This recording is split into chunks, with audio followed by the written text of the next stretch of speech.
We are live.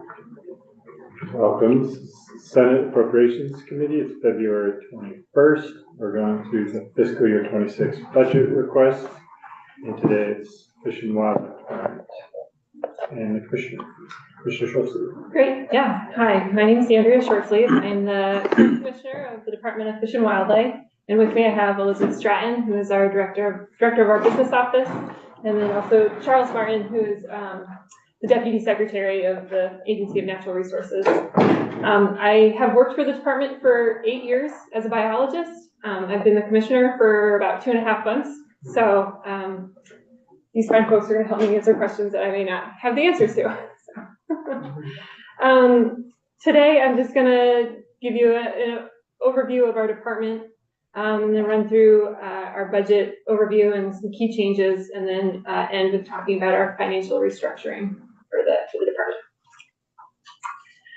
department. The department's mission is the conservation of fish, wildlife, and plants and their habitats for the people of Vermont, and it's a big responsibility. It's a big mission. Other challenges that we have include providing quality fish and wildlife-based recreation and reaching Vermonters with the best possible information about these resources. And we take our mission very seriously. We have a really capable, very experienced, knowledgeable, and passionate staff, and I hope that you all get to meet them throughout the session. Many folks are surprised to learn that the mission of Fish and Wildlife Department includes the conservation of all living things here in Vermont, from bugs to bobcats to mud puppies to maple trees. And we also work on the natural communities and the habitats that are required for all those species to live and thrive. It's estimated on the end that we have at least 24,000 different species in the state, and our department is responsible for the conservation of all of those. Our mission also addresses the people of Vermont, and we serve all Vermonters, from hunters and anglers, to people who are just interested in watching wildlife and knowing that they're out there in the mountains and the forests. We work closely with towns and communities, as well as providing direct assistance to private landowners who want to improve habitat on their property. We also take our commitment to our future generations very seriously, and we work to ensure that we have healthy and thriving wildlife populations for future generations to come. So to give you a brief overview of our department, we have approximately 140 full-time employees. 42 of those are in the warden service. We have 5 divisions within our department. The first one is the administration division, which is the division that Elizabeth is the director of. That division provides policy, planning, personnel, and financial management for the department, as well as they're responsible for the distribution and the sale of all of our hunting licenses, and they manage $9 million in federal grant dollars each year. Our wildlife division is responsible for the conservation and management of wildlife, plants, and habitats, ranging from our deer and moose herds to working there in human conflicts and preventing biodiversity loss. This year we're writing our state wildlife action plan, which is a big, huge workload, but it addresses all of the species and how we're going to conserve them here in the state. This division also manages over 135,000 acres of land in our wildlife management areas and helps manage state forests with our sister department, Department of Forest, Parks, and Recreation. The fish division is responsible for the conservation and management of fish and their aquatic habitats. They're also responsible for the rearing and stocking of trout and other species for recreation and restoration opportunities. Fish division also monitors fish health and is responsible for managing all of our riparian habitats. The wardens, their primary responsibility is to enforce conservation and fish and wildlife laws, but their breadth of work is ever expanding. They're the sole law enforcement agency responsible to answer animal cruelty cases in the state. They provide search and rescue services. They take the lead role in recreational boating safety and support the Vermont State Police in most major crimes, providing investigation skills and our highly trained specialized canines. And then finally, our outreach division is responsible for all of our information and formal education programs. They take care of all of our publications, our promotional work, including our social media, which is a tremendous workload, as you can imagine. They also have award-winning hunter ed and conservation ed programs, including our Green Mountain Conservation Camps, which serve 900 youth each summer. It's a really, really great program. So to take a look at our budget by program, our state fiscal year 26 request is just shy of $31.3 million. This is a net increase of $1 million compared to last year. And just one thing just to point out on the slide here, our fish division has the largest percentage of budget when we look at program. And that's because $4.6 million goes to the fish culture program. So our hatcheries is part of that division. How's the fate of the hatchery in Allison County? What was that? Oh, in Salisbury. Salisbury. Yep, it's funded right now, and it's part of our larger department restructuring that we're going to be analyzing all of our costs and our own structure. But so the governor's recommend it's not cut it like last year? Correct. It is funded this year. Okay. Yeah. Okay. So if we take a look at our budget by fund, our federal funds total about $10 million. 91% of those federal funds are from Pittman Robinson and Dingle Johnson funds, which are excise taxes on firearms, ammunition, archery equipment, and fishing equipment. 6% of our federal funds are from state wildlife grants, and those are appropriated annually to address wildlife conservation needs. And then the remainder of our federal funds are a combination of different sources from the EPA, U.S. Fish and Wildlife Partners Program, Threatened and Endangered Species, and Clean Vessel Act. Our federal funds support a large majority of our staff costs, so reduction in federal funds would result in an inability to pay our staff if funding was not replaced. And the federal funds also support many sub-grants to state partners that help support our department mission. And many times these partners provide the non-federal match, and this work is critical to address our capacity challenges within the department. General funds this year, our budget includes $9.38 million from the general fund, which is an 11.7 increase from last year. And then our special funds, our Fish and Wildlife Fund, rounds out other third of our budget, and that's just over $10 million, and that's where our license fees come from. What is the trust fund? Not sure. Yeah, the trust fund is a fund that was established to use the interest of the permanent license. Sorry. It's been a long week. The trust fund is for our lifetime licenses. So when they are bought, it's put into a fund, and the interest has been accruing. So we actually will now be using some of it to address our budget this year. Okay. Sorry, took a long time to get there, but so we looked at the other side of our slide to look at expense. It's very obvious our biggest expense is the salaries and benefits that make up almost 70% of our budget. Another 8% goes to internal service funds, which is insurance, workman's comp, HR, and our Agency of Digital Services allocation. And we've seen increases in salary and benefits in this ISF funds of $1.13 million. These are from external pressures, from cost of living, benefit rates increase, and our class RFRs. And so really, I think the take-home message from this pie chart is that our operating budget is the only place that we have discretion, and it's only 14% of our budget right now. So any cuts in expense will result in either cutting staff or eliminating a major portion of our operations. Yes, Senator Norris. Hi.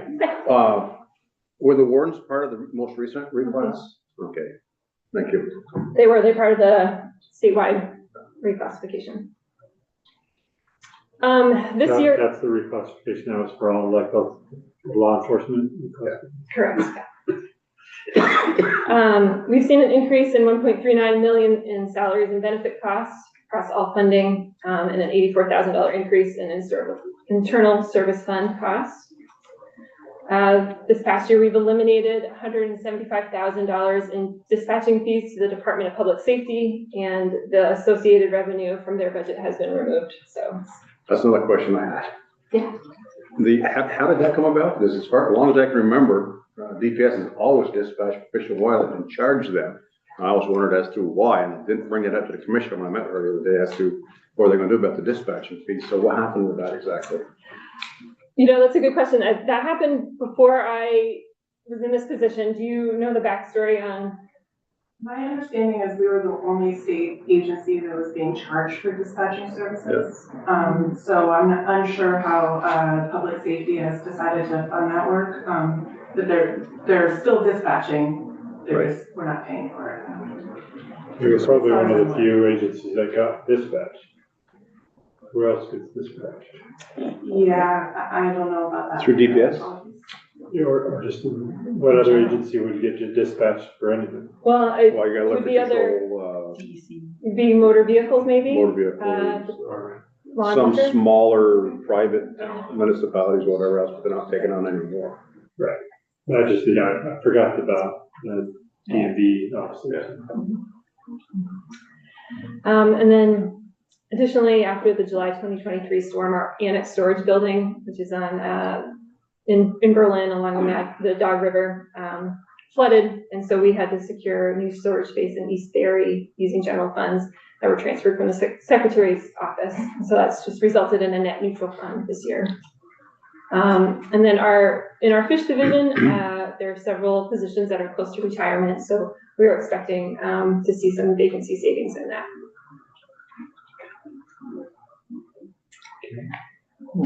Everyone? Yeah, so they're retiring and you're just not filling the positions.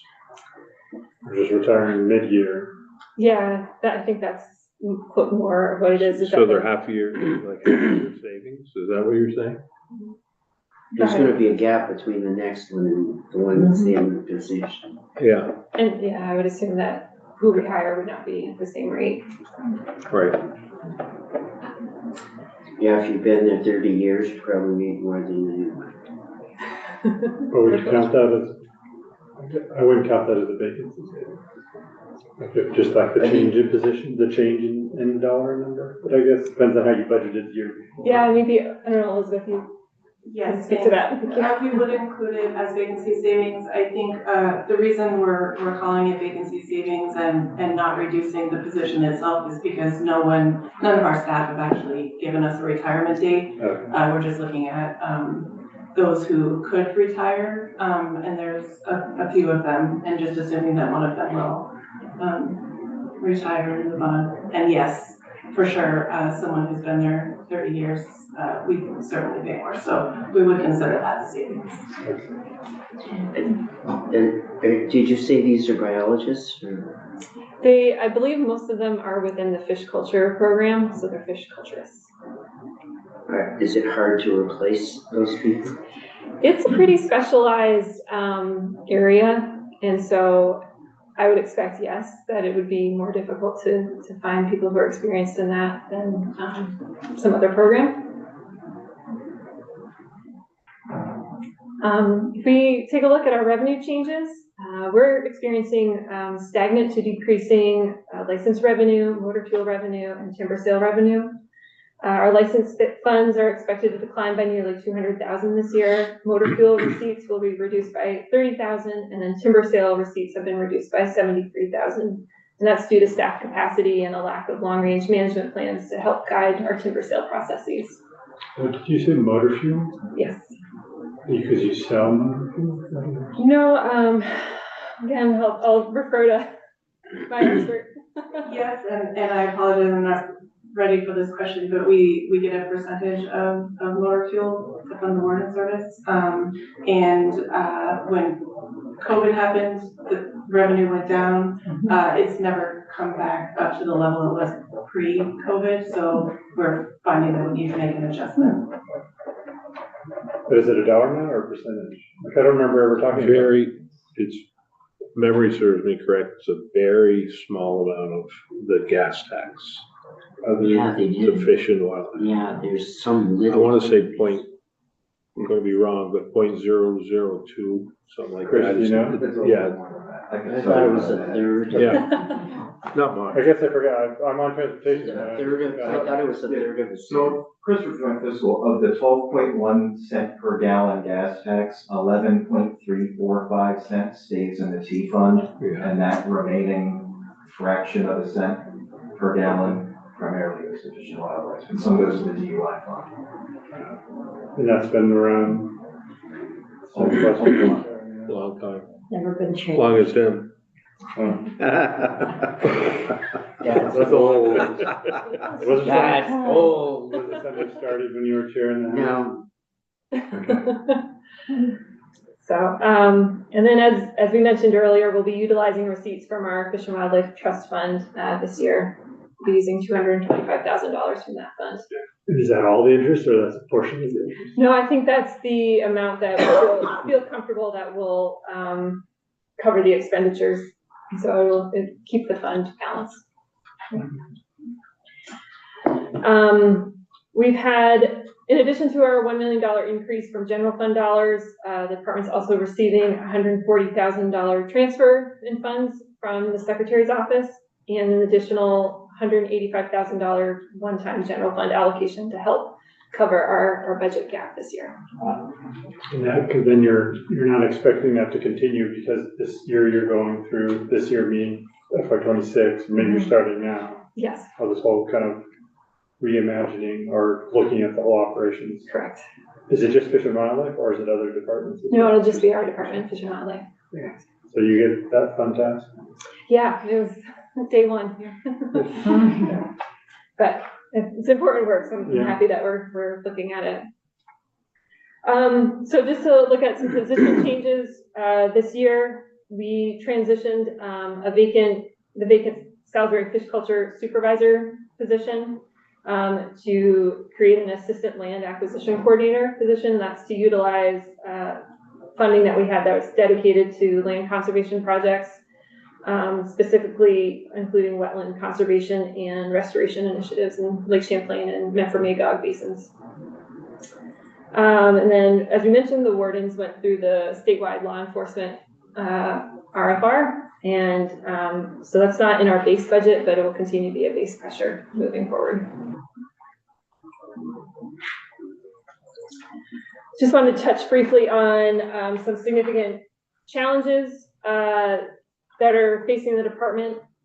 Act 59 and Act 181 were laws that were passed last year and have caused, required significant investments from the Fish and Wildlife Department in terms of staff time, both in the planning and inventory phase of Act 59, and then in the future, as we start accumulating more conserved lands, we anticipate that will add additional strain on our capacity to manage those properties that we need to account for.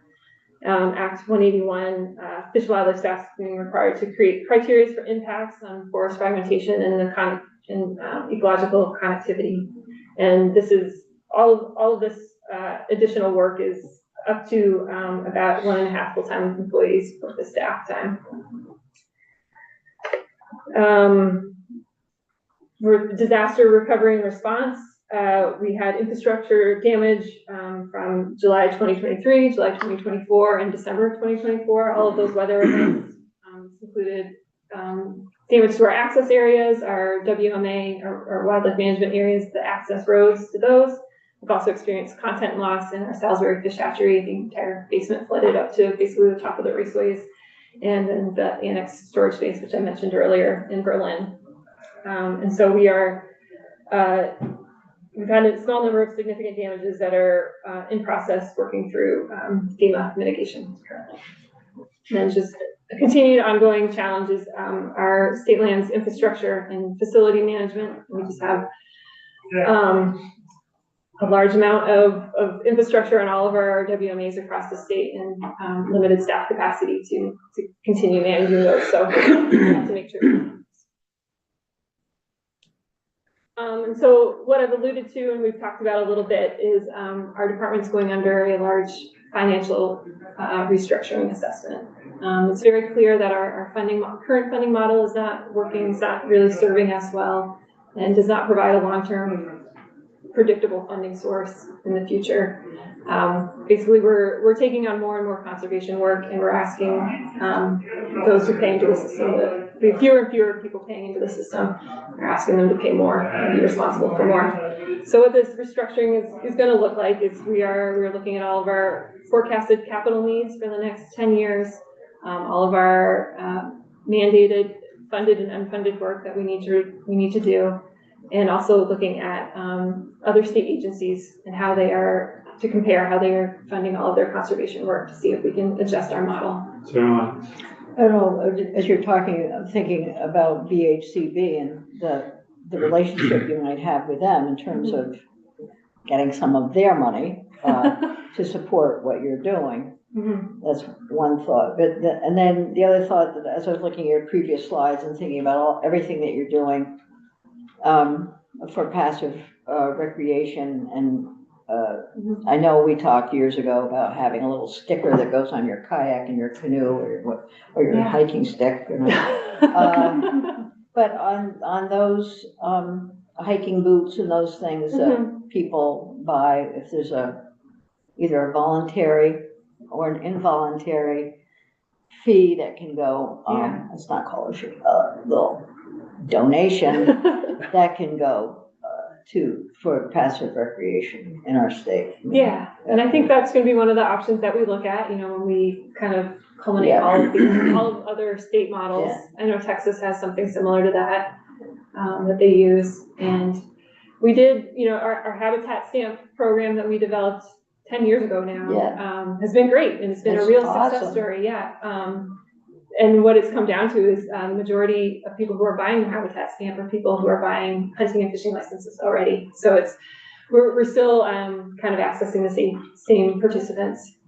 so that money, is it reserved for non-game, kind of like the non-game fund money, the stamp, or is it just general wildlife? No, we put it all directly on the ground for habitat work, so it benefits a whole suite of species. And it goes to public lands, we do some private lands work with it, take out big, you know, derelict dams, things like that. So it's a really great program that we've been able to do quite a bit with. How much does it bring in a year? With the federal match, because we can pull down, you know, 3-to-1 match. I think this year we were able to use over $400,000 in that fund. Weren't all donations. Some of that was the federal money as In the well. non-game, is that the money that goes into the non-game fund only from the license plates, or is there other money there? There's a tax check on your tax form. There's a. In between those two, how is that like $100,000? That's a good question. Do you know off the top of your head? Sure, so the habitat stamp is about $220,000 annually. The non-game fund, let me just scroll to that. Let's say there's about 100,000 on average from the tax check-off. And we also get a portion of conservation plate sales, and that's about 75,000 annually. They don't let us get a conservation legislative plate. Ah. Maybe we should change that. Yeah. I got a conservation. That says Senate on I got my catamount. it? That it says Senate too? For your Senate plate? Yeah, my Senate plate. Oh, I didn't know you could do that. Oh, yes. You pay the, Come you pay on. the $20? She can. Yeah, You've done that forever. Or whatever, what's I've the had that cost? forever. Yeah. Yeah, don't ever wanna lose it. I'm not Love sure. it. I think it's like another 40,000. You know, so you should have I should have that. Who doesn't have one in here? Oh my gosh. But I'll end there, and I'm happy to answer questions. I know that we only had half an hour, so. Yeah, and you also had a whole budget presentation that we could go through on our own time, and I think Senator Brennan has your section of the budget. So. No, No? Oh, yeah. I do. she does. You got fish and Senator wildlife? Watson? Yeah, I just looked it up, it's right here. I don't know. This I'm says- confused. Because Senator Watson had A&R. Yeah, Yeah. she got the whole. She got fish and wildlife too? Yep. You could arm wrestle her. No, did no, you I'm want good. it? I'm good. I'll tell you what, I'll give you Diva and DCF. Ooh, I can pass on that trade. I'd jump on that one. Yeah. I do have one question. It's not budget related, thank God. First of all, my wife and I have purchased 10 of those special licenses Oh, for our grandchildren, so we appreciate that being Thank you. offered. But you had mentioned when you were talking about the warden division, you mentioned animal cruelty charges, so I'm sure that doesn't include domesticated animals Can you give us an example of what that might be, or It give me an is, it example? is all domestic animals, so It's all domestic yeah, animals. yeah. This is a change just recently that came within Fish and Wildlife. Oh, okay. It was a few years ago with the governor's, I think, 10-point safety plan, and it was supposed to be a 90-day assignment, and it's turned into multiple years. So. Okay, thank you. That's where that one position came from, right? Well, Or split it up? kind of? yeah, and that was to fill a vacancy that we had. Glad you have the Heinsberg Town Forest. I That love the was Heinsberg fun. Town Forest. Well, it was I went to I helped dedicate that. It's great, yeah. Yeah, it's a really neat forest. That has Yeah, a lot it going is. on It's there. awesome. Yeah. What was that? I had one more slide, but in interest of time, I didn't want to waste the time. I just wanted to answer questions and stuff. Great. Yeah. That's great. No, there's nothing in your budget numbers that you feel like we need to know that you didn't already cover? I don't think so. I mean, I think this is it's a pretty straightforward budget this year. We're not doing any new initiatives. This is all just to cover our existing programs. Yes. Just, and this might not be the time, but when you talk about financial restructuring. Yeah. How are you gonna do that? We have requested. Probably a bigger question than you can. Yeah, are you asking how is that going to be funded, or how is it? What are your ideas on how to restructure? Yeah, it's a good question. I mean, there have been a number of different ideas floated throughout the last couple decades. So I think the writing's been on the wall for a while.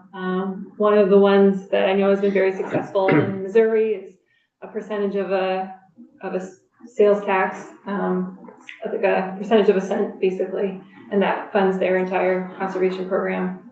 Minnesota has a similar program. Mm-hmm. So looking at ideas like that. What's the timeline? As soon as we can get it done. I think we're working on it currently, and so hopefully within the year. But I assume you're hoping that it would affect your FY26 budget. Yes. Oh, thank you. Okay. Like this year. Yeah. Yeah. So Okay. TikTok. Yeah. Soon. Okay, we'll let you get back to work. Well, Finish that plan. What is it? $32. Okay. But thank you for your time. Hope you all have a great weekend. Thank you. We have to get the treasurer's license plate to be a conservation plate. Oh, yeah, that'd be great. You'd have to pay the $32. Yeah, it's an extra $32. That's right. It goes to a good cause. That's right. Thank you. Thank you. Commissioner. We were remarking, treasurer, you've been in here so much, you almost feel like an eighth member of the committee. Welcome. Thank you very much. Nice to see everybody. I'll be joined here in a minute by folks from my team, but happy to start in on it, if that's good by the Yeah, well, committee. so you have a presentation on our website, so you have like a whole bunch of documents. Yeah, that's right. We sent a PowerPoint presentation that we're planning to sort of walk through today with the committee. But then we also sent along sort of the big budget packet that is the 90-page document. So that's sort of the normal ups and downs and all the detailed analysis. Right. Then we broke out sort of a one-time initiative bucket that was a shorter memo that we sent along. And then we also have a memo on the budget that sort of describes the items that we're asking for and some language changes. And then we sent specifically a addendum to that memo relating to the climate super fund, just to clarify what the full ask was in the budget. So I think there was some confusion about, that we asked for some in the BAA and that we plan to ask for others in the budget. So now it's just all shifted to the full budget. Okay. So a number of different documents. Okay, that's helpful to explain what they all are, but the budget presentation is the one you're gonna go. Yeah, exactly right. Are you gonna share it, or you don't have to, we could have it, but if you wanted to, you could share it, or somebody else. Yeah, that'd be great. Yeah. Looking for a- Leave Ashland's planning change. Is there a plug-in? No, we don't have a plug-in on this committee. Gotcha. That's, for some reason, the House Here. does, but the Senate doesn't. Does this one fit you? Oh, sorry, I meant like to hook it up to the TV. Oh. Yeah, I'm not an Thank IT you. guy. Ashland is not in yet. Do you have the Zoom link in your calendar invite? Yeah. Yeah. Oh, so do it that way? Yeah, we can do it that way, as long as you want to. But you could also, we could wait for Ashland if you'd rather have somebody else run it. Yeah, I mean, or maybe I don't have this in, like, I'm sorry. Okay, I'll make sure you do.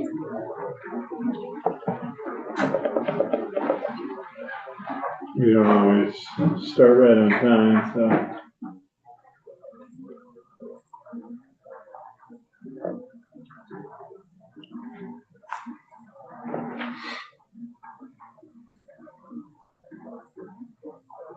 Well, if everybody has it, we don't have to share. Yeah, if you have the PowerPoint. Yeah, we have We it. got it. Yeah, okay. The one that's called SAC presentation. Yeah, exactly right. Okay. Yeah, that sounds good. Yeah. So just, turning to that presentation, right at the front, we sort of have the overview of our budget and so the top line takeaways, which are, that our budget meets the governor's recommended target that's been provided. Hi, Ashley. And, that the primary drivers of the increases that are in our budget, are from salary and benefits for existing staff, which I'm sure that the committee has seen in other budget presentations that have been presented. In terms of carry forward, we had some carryover from fiscal 25 that looks like it has been completely exhausted, or sorry, fiscal 24, fiscal 25. And then for fiscal 25, looking ahead, we anticipate very little, minimal amounts of carry forward from this current year into the next year. And then just an item on vacancy savings. We generally expect a low turnover in our office. We have a relatively small office and, turnover is generally unexpected. It does happen, but when it happens, we generally have sufficient amount of time to fill those positions from double filling, so people have overlap, which ends up adding actually some expense. Or when there is vacancy, even though there's savings from that position being vacant, we often run into a situation where we have extra expenses from people running overtime. So vacancy savings isn't part of our budget at this time. So again, just the overview, meeting the governor's recommended target in our budget. Primary drivers are increases in salary and benefits, no expected carry forward in this year into the next year, and very limited amount of vacancy savings expected as well. In terms of the overview, we then sort of talk about each of our divisions here and provide some overview of them. You can see here that the treasurer's office is generally broken into these four categories: treasury operations, the retirement division, unclaimed property division, and then the economic empowerment division. So from a numerical standpoint, tried to break out sort of what each of these divisions is responsible for and what they sort of accomplish every year. The Treasury Operations Division, you can see, processes over 3 million disbursements, amounting to over $8.5 billion on an annual basis. So quite a lot of payments are coming through our office out to Vermonters, out to organizations, out to employees, reimbursements and paychecks and all of those things. And critical that we get those right and they go to the right people in the right amounts. So that's something that is sort of paramount to our operations. We manage about $1.7 billion in cash. In the last fiscal year, that earned $109 million in interest. So that was a record number for us. The amount of cash that we have is unusually high still, following the pandemic and federal funds coming into the state of Vermont, and our own budget doing well in terms of revenues collected and all of that. And then also interest rates have been at really high levels as well. So those combined factors, including also, I should mention, our team negotiating good rates with our banks, has resulted in that significant $109 million in fiscal year 2024. This team is also responsible for investing what is right now about $300 million in OPEB funds. So that's the healthcare funds for the retirement system. And I mention that because now that those funds are being put to work and we're able to get some benefit on them, you can see that clear benefit in fiscal year 2024, $32 million that we've earned from the money that's in those health accounts. So that'll grow over time and we'll earn even more money from that OPEB, which will help us close that gap in the unfunded ratio. And then we also issued about $113 million in bonds in the last fiscal year, including a refinancing of about 3.7 million when we issued the new bonds as well. So we go out to bond about once a year for all the capital needs for the state of Vermont. But we also look at opportunities to refinance old bonds that we issued about a decade ago when we can save money on what's left of those bond terms.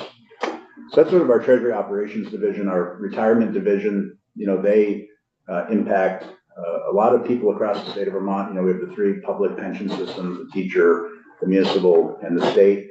And there are about 65,000 people that are in some way impacted from those systems. Either they're currently working for one of those employers, they're currently receiving benefits and retired. Maybe they have worked for those systems for some period of time, but they aren't yet collecting their benefits. But in general, 65,000 individuals across those 3 public pension systems.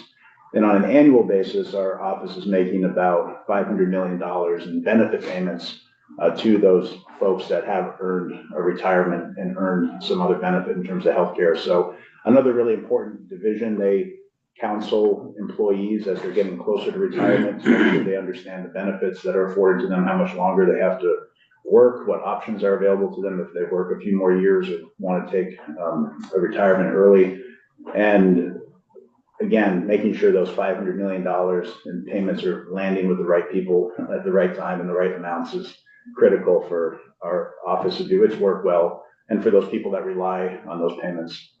And then also our unclaimed property division. Last year, we had a record 19,000 plus claims in unclaimed property, amounting to about $6 million returned to Vermonters. We also received $18 million in unclaimed property into our office. So even though we had a record year of money out to Vermonters, that money that's coming back into our office continues to go up.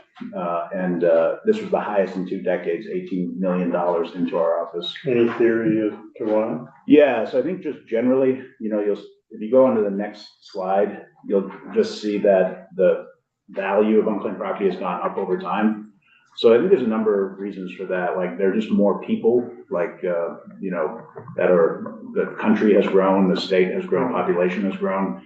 Also, people are more like mobile. I mean, they're easy to move around either apartment to apartment or city to city or state to state. And then there's just a lot more that is done online. I think it's easier for folks to misremember that they had a PayPal account 10 years ago that eventually ends up in our office, even if just for $50 or $100. So I think those are sort of the theories. This is not something that's unique to Vermont. Unclaimed property is going up across the country. And those different platforms that like a PayPal account, do they have their own rules of when they return it, or is that a state? Yes, we have like rules, like we call them holders, anybody that holds unclaimed property, and there are set rules for them for anyone that holds Vermonters unclaimed property. Generally, they have 3 years to sort of have a period of time where they've tried to return the money, and then they're required to turn it over to our office. So 3 years, there's no action, and then they can't? Yeah, there's some requirements for them to try to actively, return it, but all they have for somebody is their old address, and they send them letters, and there's no response. Then there's no engagement on the bank account. There's no engagement on the account for PayPal or whatever it might be. Then they'll turn it over to us, and they may do that sooner than that time period, but that's generally the requirement. And once I think you told me this before, but once it's turned over to you, there's no expiration date. Yeah, that's exactly right. So whether it is your money that you are owed, or whether it was a beneficiary, it was your parents or grandparents, whether it's yourself or you're the beneficiary of the money, you always have the right to claim those funds. So we do an analysis to determine how likely it is for people on the whole to have funds returned to them. So we look at what we paid out, we look at what is coming in, we keep some in reserve, and then we have a general fund transfer that comes over here to help fund the general fund. Yeah, we appreciate it. Yeah. So on that point, I wanted to start with sort of a deep dive on unclaimed property, because we do have a 2-position request for unclaimed property division, and I'll get into why that is in a minute. But just wanted to show this point that unclaimed property has been going up quite substantially over the last couple of decades in terms of the overall dollar amount that we hold and the number of individual pieces of property that we hold as well. Just sort of trying to or eyeball this, in 2000, so 25 years ago, maybe we had $10 million in unclaimed property, and now it's $133 million. So just, even though we're doing our best efforts to make people aware of unclaimed property, we're doing some innovative things I'll talk about to automatically return unclaimed property. Still, that number is growing over time, which means we have more claims that are coming in, more people to manage in terms of calling our office and asking, inquiring about money. And that puts more strain on our staff over time. This is the next slide here, talking about the fact that, we have monies that are going out, which are those light green lines, but still have so much more in terms of money coming in. So I guess the point here would be, we think we can manage this process where even with claims going up and asking for 2 new positions, because we have seen this trend of more unclaimed property coming into our office, that we can not only pay for those positions in the special fund, in the unclaimed property fund, but wouldn't really suspect that it would impact the general fund transfer very much, because that number continues to go up, as you can see on this chart. On the next chart, these are just some of the promotions that we've done in recent months and years. We piloted with the Secretary of State to return about $150,000 to 250 nonprofits in Vermont. We had this money back program that we partnered with the tax department and the governor to automatically return $1.3 million to 5,000 Vermonters. So that was a situation where people just got a letter in the mail. This is a copy of the letter here saying you're part of this program. You can expect $350 in the next couple of weeks, and then we actively mailed them the check. We sent our data to the tax department to verify that it was in fact that person that was owed the money, and then we verified their address with the tax department as well. So it was an important partnership. We wouldn't have been able to do it without the tax department. We also have this Unclaimed Property Roadshow. This is just our effort to get earned media so people are aware that unclaimed property exists, encouraging them to go check it for themselves, their family, their friends. A business should be checking it, a nonprofit should be checking it. And municipalities for sure, a lot of municipalities with unclaimed property. School districts, yeah. Yeah, we have a lot in that regard too. And then this past year, and it's actually running right now, we partnered with Tom Messner on an annual TV ad campaign. So we always have a annual ad campaign. This year we tried to go with Tom Messner. We tried to have a credible, trusted voice as the person telling people about their unclaimed property. It was all weather themed and weather puns, so we tried to be funny and memorable with it as well. And we've gotten a lot of good response. Tom's really good on TV. Have you mended fences with Tom since you took his walked off the stage and took? Oh yeah, exactly right. Yeah, great funny, good commercial. Yeah, well, thank you. Yeah. So all these sort of efforts are in a sense for us to try to raise awareness for unclaimed property, get some of that additional money that's coming in paid back to Vermonters, and these are the stats around sort of how that's working. So we saw a really high jump up in our web searches. This is for the first 6 months of fiscal year 25 compared to 24 and 23. So up about 50%, over 322,000 web searches for that first half of the fiscal year. We see a dramatic increase in the properties that are paid out as well, about 17,500 for the first half of 25 compared to 8,500 and then 8,000 the year before. And then similarly with the dollar amount returned, about $5 million returned in the first half of this fiscal year compared to 2.5 and 2.1 million in previous fiscal years. So that sort of leads to the reason for the requests. Is that numbers or dollars? Or there one was dollars, one was numbers? Yeah, exactly right. One was claims paid out, which had gone up about double amount. And then the second was dollars, which also gone up about double.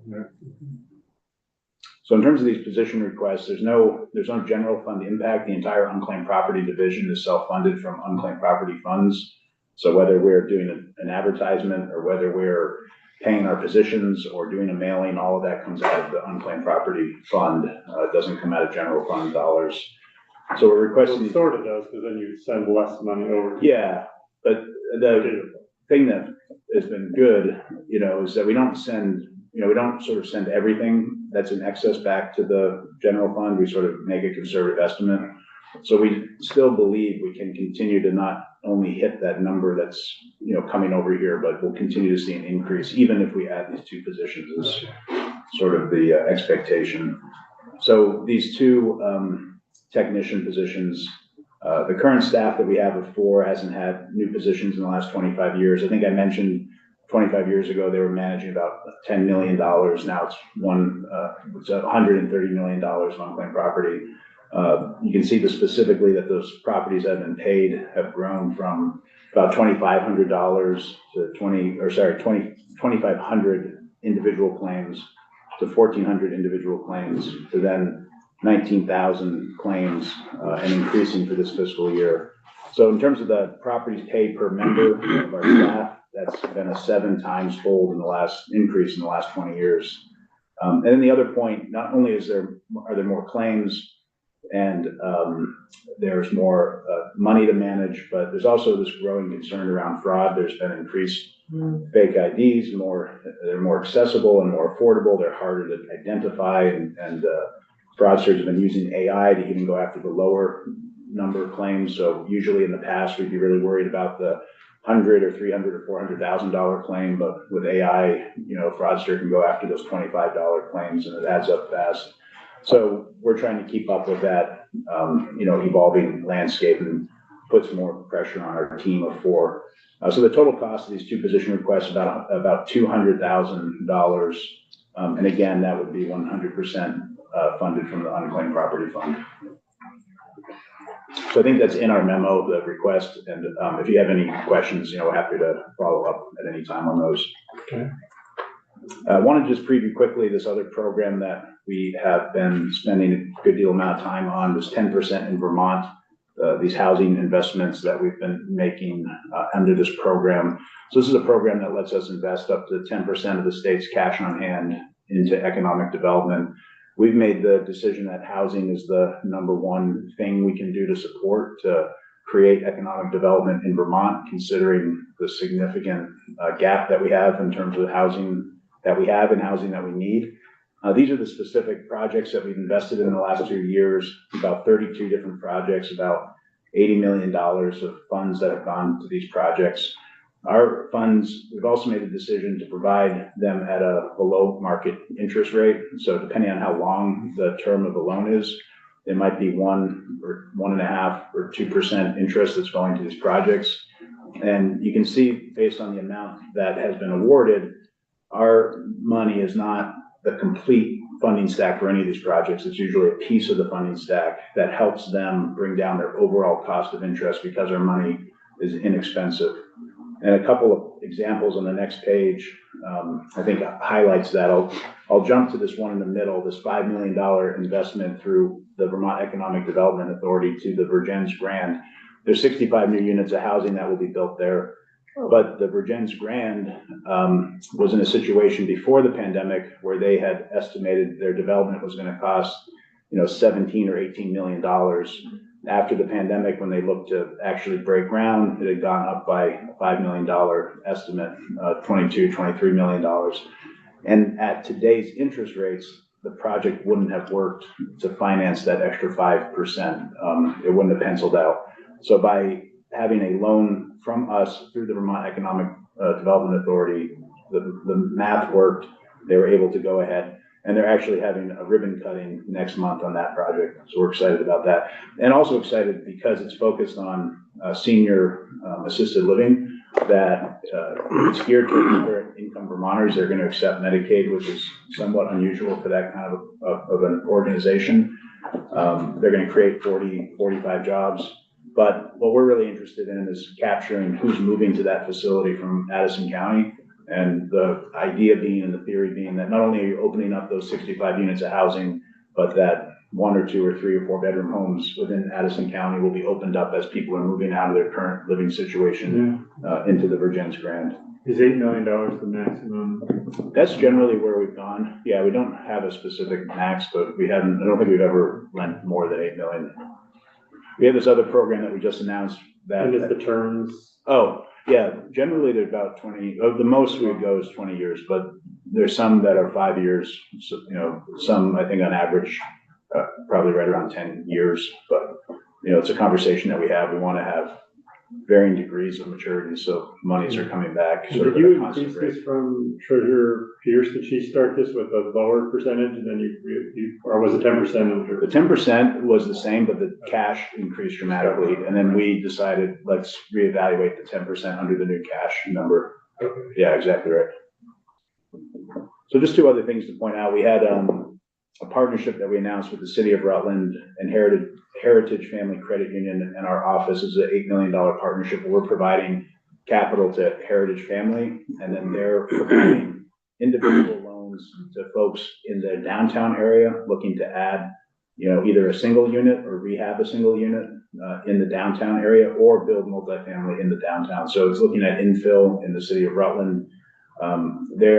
Of that 8 million, they already have about 6.5 million in their pipeline. We just announced this a few months ago. So they view it as sort of a high demand and popular program so far. So the estimate there was that we'd add maybe about 150 units in downtown Rutland.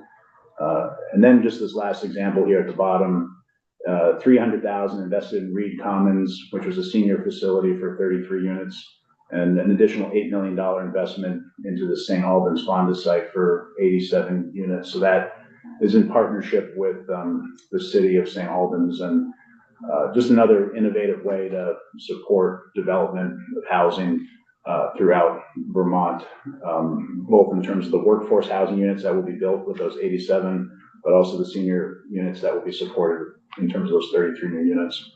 And under that program, is it always 1 or 2%, or do you sometimes do different percentages based on the project or the market rate? Or? Yeah, it's really the duration. Like, so the longer the note is for, the higher the interest rate to account for some increased risk. Right. But the goal, at least for the last couple of years, is to try to be anti-cyclical to the high interest rates. So it's a little bit, our goal here is to support housing development, not necessarily maximize our return on this portion of the 1.7 billion. We're trying to maximize our return on other aspects of that money so that we can support housing. So if interest rates were lower, I think you'd see our interest rates probably more in line with the market. But because they were so heightened and costs had increased so much, we made this decision to sort of be counter-cyclical to that high interest rate period. Yeah, it's a big help for housing for sure. Yeah, and we filed it in our report, but we're planning to sort of, take stock of all of these investments over the next 6 months and sort of analyze how they're doing and what the benefit has been, and try to any takeaways that we can gain as well, which we'll certainly file with the legislature. And is that done by the committee? Yeah, I think we'll probably lead it in the office, but the committee will be sort of But the committee makes these decisions. Yeah, exactly right. The statute has it ultimately the treasurer's decision. It's an advisory committee, but we've never made a decision that has gone against the committee's recommendation. The other thing I wanted to point out was this 2.5% climate facility that we established last year. Right now it's being used as a vehicle for us to provide the bond bank with some financing that gets passed on to municipalities that have been recovering from the flooding in 2023 and 2024. The idea, once that funding has been repaid to us, is that this would be something that we could use for climate infrastructure, climate resilience, green energy production potentially. But right now it's sort of been earmarked for flood recovery for these municipalities. It's a bridge loan basically between the date of the event occurring and the monies that have had to go in to have immediate response and recovery, and when FEMA should be reimbursing the town for those expenses. So sometimes a year or 18 months or longer. So this is really viewed as a short-term bridge.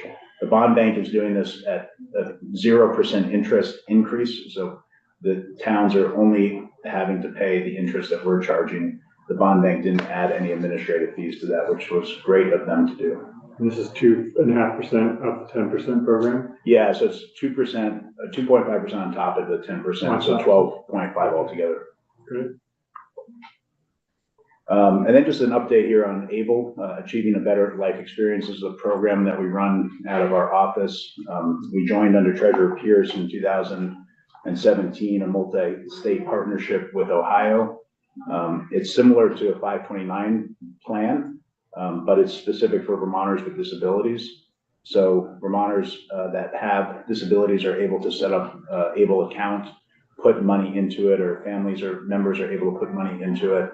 And these assets don't endanger their eligibility for any means-tested benefit program, so it doesn't impact their benefits. Now, if there wasn't an ABLE program, once you got to about $2,000 in assets, then your benefits would start to be impacted. Right. Under this, you can save up to $100,000 without your benefits being impacted. And then the monies are used for disability-related expenses, which is pretty broad in terms of what that means. But it's a great program for families and individuals that have disabilities to give them some more financial protection than simply, having to have less than $2,000 on hand, because things can obviously happen and expenses need to be made. So there's about 1,200 active Vermont ABLE accounts, average balance about $10,000 for about $12 million assets under management. And that's grown quite a bit in the last couple of years. So a great program that we just wanted to highlight that's doing well. The other program we wanted to highlight was Vermont Saves. This is an active open enrollment right now. We're happy that we were able to set this up about 6 months ahead of time. It was supposed to open up by July of this year. We were able to get it up and running in December. We're in the really early days, really early weeks of this program, but are encouraged that the number of employee records that we have, the total number of employees enrolled, the total assets under management are all increasing and going in the right direction. So even with this program just being operational for a few weeks, we have hundreds of Vermonters that have saved about $50,000 in Vermont Saves, and I expect those numbers to go up quite a bit over the next few months. We have a slide here on the pensions. I know we talked about pensions, so I probably can go through those relatively quickly and maybe just skip to our medical debt relief program that we have here, S27, that we've been working in partnership with Senator Lyons. This is a proposal to eliminate $100 million of medical debt for moderate and low-income Vermonters. It requires only a one-time appropriation of $1 million to be able to effectuate that program. And the legislation would also prohibit the reporting of medical debt on an individual's credit score going forward. Medical debt's not a great indicator of somebody's creditworthiness. Unlike other kind of consumer debt, medical situation is something that happens to you. You don't really have the ability to say you don't want the treatment. You don't really have the ability to shop for different pricing as well. So medical debt's been recognized as something that's not a good indicator of creditworthiness. And for that reason, we think we want to follow the CFPB's lead and similarly prohibit it from an individual's credit report. Okay. And then just, this is something that the House was interested in, so I thought we would mention it as well. We have established a task force on the federal transition out of our office. The task force is looking at changes in federal policy, legal changes, opportunities and challenges within the Vermont economy that come about from these changes at the federal level. During the first Trump presidency, I was at DFR, and things moved quickly. Federal policy changes happened quickly. And when we were coordinated and organized and proactive, we were able to take advantage or move to protect Vermonters, whatever the situation was. I found when we weren't coordinated, we got back on our heels sometimes. So this was an effort to be proactive and coordinated on these changing items. We had a webinar a couple of weeks ago focused on immigration and employers' rights and responsibilities if immigration and custom enforcement showed up at your workplace. So what are your rights and responsibilities as an employer? We had 1,000 people RSVP for that webinar, so obviously a great deal of interest out there. And our YouTube video that's up online has about 1,700 views or something like that. So I think it was a really productive thing for this task force to put on. We have another one coming up in a couple of weeks about doing business in uncertain times. So this is again focused on businesses and nonprofits and discussions around uncertainty in the economy, changing federal policy, tariffs. How do you manage that if you are a business? So we've been talking in this group about tariffs, disaster recovery reserve, Office of New Americans, public health issues. We have a safe harbor fund bill for reproductive health care that is being introduced in the House. So a number of policy issues that have come out of this task force, and again, just trying to sort of stay ahead of what might impact the Vermont economy and might impact the state's finances with these changes in federal policy. So the items here at the end are the monetary budget requests and then some budget language requests that we have for the budget. In terms of the monetary requests, I mentioned the medical debt relief. That would be a one-time appropriation. We have that suggestion as we talked to this committee that it come from the fund that previously came to our office to buy down bonds. We have new unclaimed property positions that we had talked about previously. We have a request for a baby bonds pilot administrative funding program. So if you remember, the legislature authorized a baby bonds pilot last year. We've gone through the process of working through like what that pilot would look like, who it would support and benefit. What we want to do is identify maybe a couple of hundred young adults, so people that are about to turn 18 years old, and kind of fast forward the process of saying, let's assume you had a baby bond at birth. Now it's $16,000. You have access to it in 6 months or 1 year, depending on how old they are, to buy a house in Vermont, start a business in Vermont, go to higher education, job training, or roll it over into retirement. And then we would find an independent evaluator to sort of review that pilot over, let's call it a 4-year period, what choices those individuals make, how it improves their lives, what kind of outcomes we see. And then at the end of that, we'd have more evidence about the benefit of creating a broader baby bonds program in the state of Vermont. So we're planning to seek philanthropic funding for the actual grants to individuals, but we are requesting $500,000 for administrative expenses, both for our office and for things like this independent evaluator, which hopefully would be a local institution like a UVM, and then also a national institution like an Urban Institute to sort of be able to give us sort of a national and local perspective. And happy to provide more information on that as the time comes.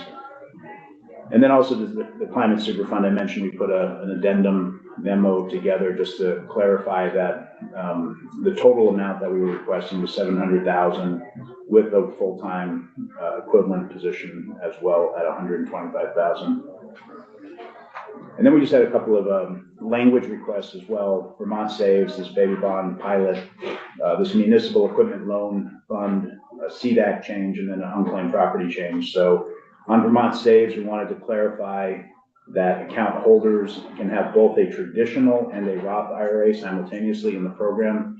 It's set up now to be a Roth IRA, but there is a change coming from the federal government in a couple of years that provides money to low-income individuals that are saving in a qualified retirement account.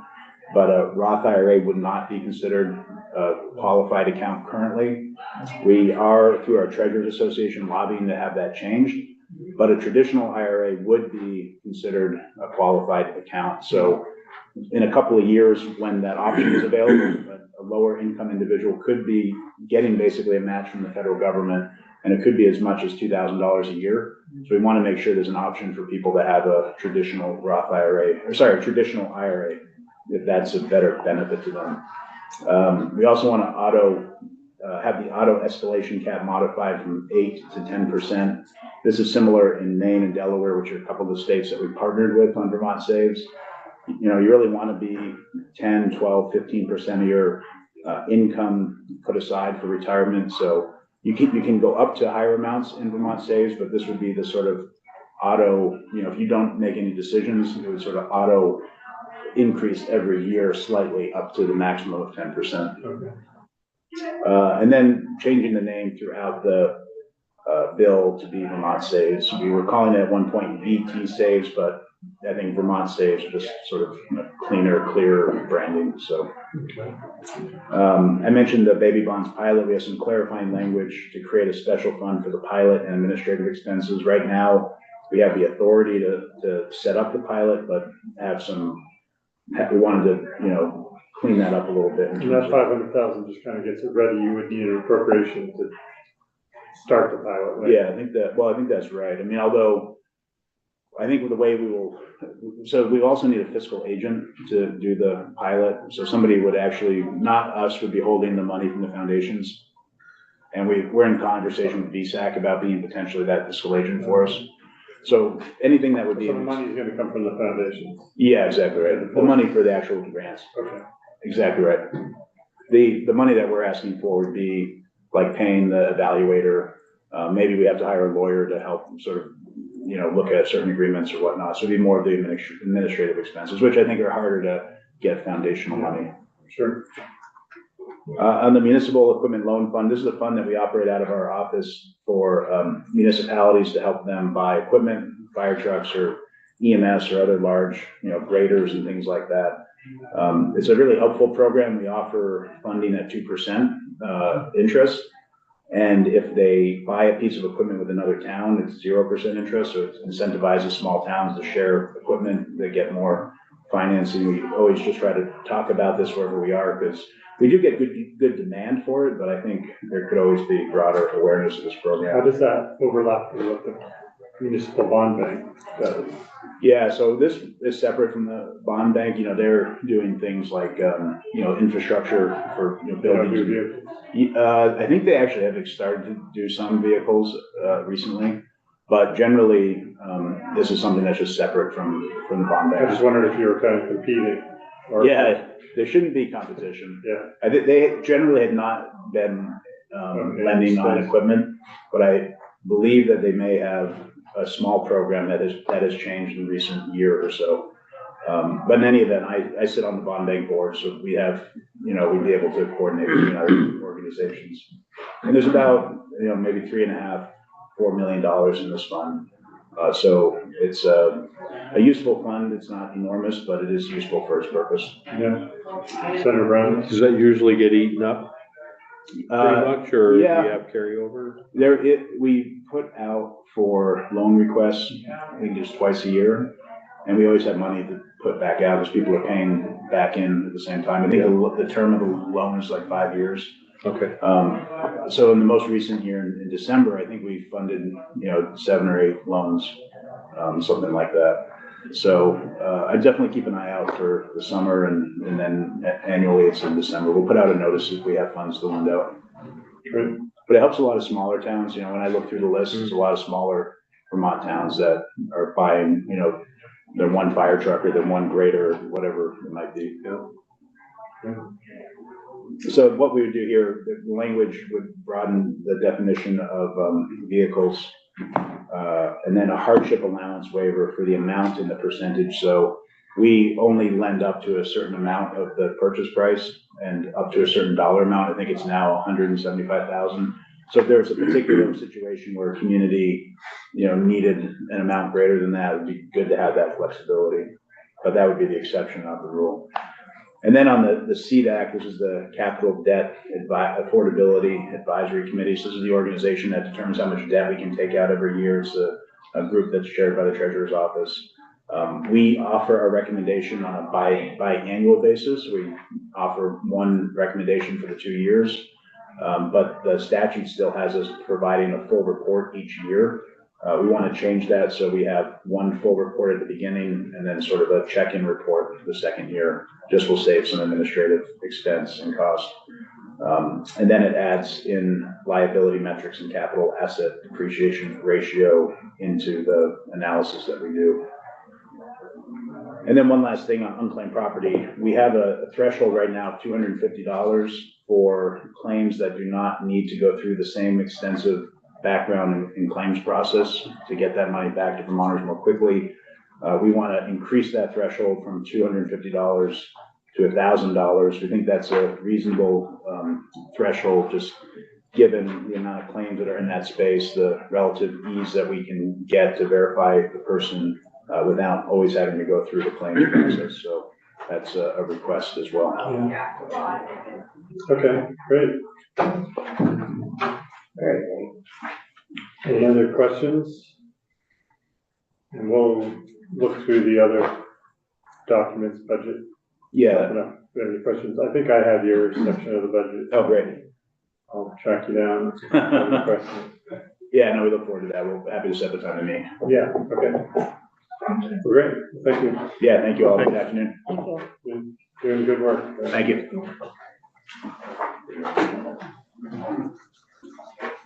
Have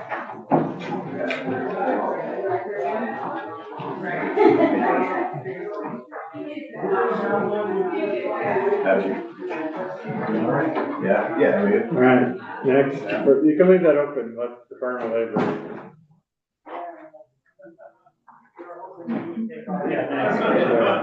Good to see you. Commissioner, yeah, please. You're the only thing standing between us and the weekend, so. Well, we can make this as short and as painless as you would like. We do have a PowerPoint. We don't need to go through it if you don't want to. But we can just, I can at least touch on what's in the PowerPoint so you know what's in your, on your page. Yeah, let me, bring it up here. And I think Rowan's willing to present from our end, so we can just go through it real quick.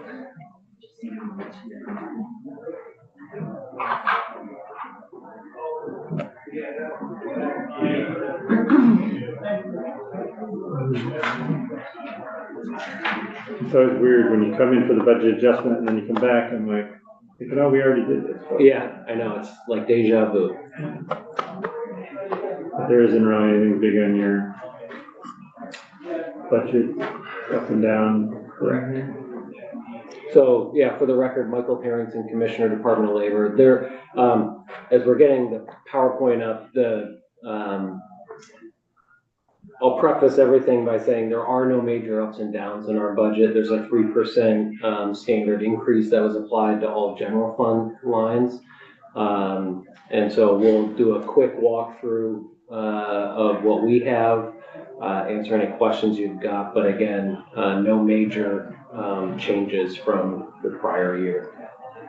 You will see the overall budget, if you have a comparison in front of you, will have decreased it on the spending authority page, and you'll see that in one of the printouts you have from us, which lists our programs. The decrease in the FY25 to final to FY26 proposed is mainly because we spent down on a grant we have. So it's not a federal grant, federal dollar grant we have. But you're still spending a decent amount on your technology upgrades. Yes, yep. But that's not out of the ordinary. And some of it, how far away are we from Modernization? Yeah. So we actually are running 4 different modernization efforts, but the UI modernization effort, which is the one that most are interested in, spring, summer of 2026. So we're about 18 months away. Actually, probably closer to a year. I think we're expecting, again, it's a little far out for an exact go live date, but I think somewhere we're hoping between May and August. Great. Relatively speaking, that's soon. Yes. Well, it started a while ago. Right, exactly. Yeah, it's soon from now, but it was, when did you start? Well, yeah, we started the conversation, 3-4 years ago, right? So, so you have up on the screen here, and I'll just touch on these very briefly. This first slide shows the department's central office and where our regional offices are located. They're called job centers, and we have 11 of them around the state. On this slide, you just see the higher level organizational structure with our various divisions and program directors. We also identify up in the top right is our boards and commissions, and on the left is the governor's office liaison that we have, and the Office of Workforce Strategy and Development. Who is on the apprenticeship advisory board? Is that like business owners? There's business, some program providers. We actually just had a board meeting the other day. So it's like there's a representative from UVM on there, Vermont Works for Women, one of the local union organizations, Department of Corrections, and a couple others. So it's kind of broad cross-section. Overall, you see in the top left of this slide our core programs: workforce development, unemployment insurance, workers' comp, VOSHA, Project WorkSafe, Economic and Labor Market Information Division, wage and hour, and our operations. We have roughly 250 employees. We're 59% federally funded compared to 82% federally funded in FY19. There are some very specific reasons for that. That's not because of a decrease in federal funds. It's because there was a separate appropriation that for the WET fund, some of you may remember, Workforce Education and Training Fund, that came over to our base budget. Also, there's some additional funds in our base budget for things like modernization. So again, that's what made up a lot of that difference there. And this is the breakdown. You can still see we're predominantly federally funded. Next slide. This just goes through each of our divisions. So again, we don't need to dig in deep here, but in workforce development, that is one of our programs that's predominantly federally funded. There's 75 staff, roughly 11 regional teams, and we have a variety of different workforce programs with a total division budget of about $12.7 million. In economic and labor market information, again, this is mostly federally funded, as you can see, with just a few special funds because they assist a special fund program. They have core set of standards and work that they perform through the Federal Bureau of Labor Statistics and the U.S. Census Bureau. That's where most of their data and data collection comes from. This is our smallest division. Workers' compensation and safety, that includes both workers' comp, which is, for us is we're arbiters, we're mediators and dispute resolution. So we don't administer the insurance itself. Employers have workers' compensation coverage, insurance coverage on the private market, but when there are disputes between or among the injured worker, the employer, and the insurer, we resolve those disputes. And then we have a variety of workplace safety programs. VOSHA, probably the one you're most familiar with, occupational safety and health. We have our Project WorkSafe, which is a free consultative service to employers, and Passenger Tramway, which is the ski lifts in Vermont. Unemployment insurance, nothing surprising here in terms of, again, mostly federally funded. We do have some general funds coming into the program, some special funds depending on the type of program. There are many different sub-programs in unemployment, and we cover everything from the traditional unemployment benefits and employer taxes to reemployment and appeals and disaster unemployment assistance. So again, that's our other largest division along with workforce development. Overall, on our business office, we have things like facilities, finance, contracts and procurement, operations, policies and procedures, performance, management, equal opportunity and accessibility, employee engagement and retention, and continuous improvement. I put up here the chart mainly because I think it's important for us when we talk about employee engagement is, as you probably know, the state does an employee engagement survey every year. We were at a response rate in 2015 of 50.6%. We were as high as just slightly over 90, and I think our last percentage was 88. That's a percentage of employees that filled out the survey. Right, so the number of employees that know that senior leadership take their feedback seriously and review it and try to make things better. Again, if they didn't believe that, they wouldn't participate. So this is the number one indicator for me that employees are engaged because they believe that filling out this survey does lead to positive and meaningful change. Next slide. This is not necessarily under the Department of Labor, but it is the Office of Workforce Strategy and Development, which is a new office that was created by the legislature last year. and a pretty, small budget, which really just covers staffing, for that division, 337,000, 2 staff members. And again, some things that we are constantly challenged with. We're actually still doing repairs to our building from the 2023 flood. So part of our, all the remediation was done immediately. What we ran into was some mechanical issues. So we had some service lines that had cracked, but they were running through concrete. And so we've had to find alternative ways to bring heating and cooling into our ground floor. And that's still ongoing, but expected to be finished within the next 3 months. Next. This gets us to the sheet that you have in front of you, which we've just called the spending authority sheet because it includes both general fund and federal dollars. It also includes funds that we've already received. These were printed out. Yeah, correct. That's the one. And we're looking at the one on the screen right now, has the green line down the center of it. Just again, this is not a formal finance and management document, but a lot of folks find value in this because it breaks it down by the various program funding streams that we have. And it identifies which are fed or state or special fund dollars, which programs they're assigned to, and how does it look from a change from the prior year.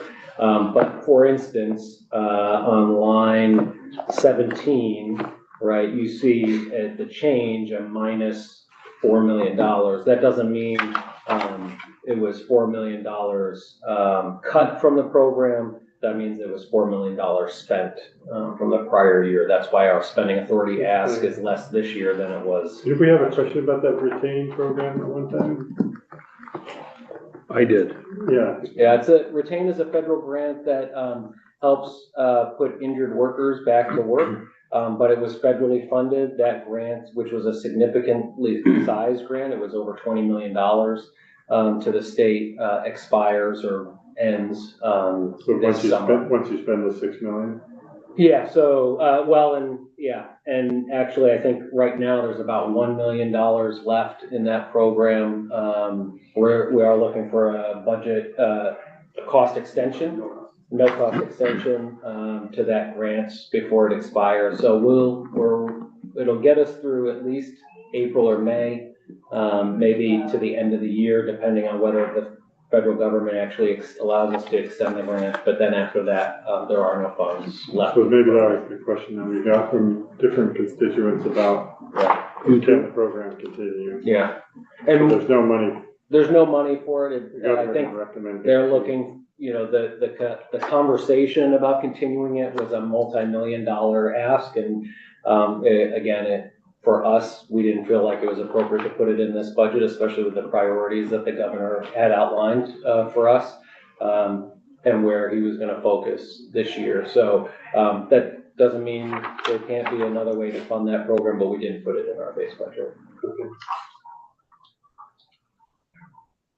This just talks about some general considerations for you all. I'm not going to go through them all, but one of our biggest challenges as a predominantly federally funded organization is that even though there might be flat or level funding at the federal level because of cost pressures at the state, like salary increases, overhead costs, benefit costs, there are a lot of things that lead to the fact that a level funded budget is actually a decreased budget for us because of cost of living expenses and other pressures that come to us as a department. So again, when we do not request a budget from the federal government tells us what they will provide us to operate the program. And again, we've been able to stay within those confines predominantly because of just churn and turnover in the system.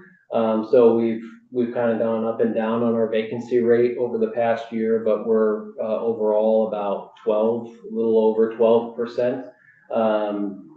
But in some areas we've been as high as in the 20s and almost 30%. So those have come down as well. but we see a lot of turnover in some of our frontline staff. And those are the 4 modernization projects, that were mentioned: the workers' comp, unemployment insurance, workforce development, and our financial accounting system. Where are you seeing the most difficulty in hiring? Most difficulty hiring is finding, I would say across the board, finding qualified candidates. Obviously, our 2 most challenging areas to hire in or retain are frontline call center staff in the unemployment insurance division. So again, there aren't a lot of minimum requirements for that role, but it is hard to keep staff in that role. It is a very demanding job. You're doing that all, at one point you needed outside. Yeah, but it's all internal now. There's about 10 or 11 call center agents that we have full time. And again, we see, we might lose one, we might gain one. They're going through training. You might lose staff because of family medical leave or some other leave. So again, it's hard to maintain that core level of staff that you need. The other area where we see a lot of turnover is in our regional offices or job centers. So again, frontline staff and working out of our 11 regional job centers.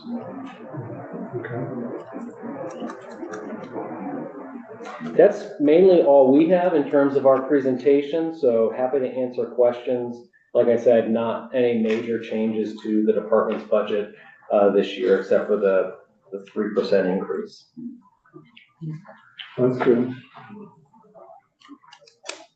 All right, well, we wish you luck with the modernization. Happy to come back and give you an update as we get closer. Things seem to be moving very positively. The vendor we have, Fast Enterprises, is also the vendor that modernized both the tax system and the DMV system. So they are a proven vendor, and they are one of the only, of maybe 2 or 3 vendors across the country that have proven solutions in unemployment insurance as well. Okay, any other questions for Department of Labor? Not yet. Okay. Happy to answer them if you do. Yeah, well, Thank you. Thank you very much. we'll contact you if we have any Yeah. questions. Great. Great, well, thanks for coming in. Thank you for having us. Enjoy the rest of your weekend. Told you we'd be quick. Yeah, you were, very good. Thank you. So we can adjourn?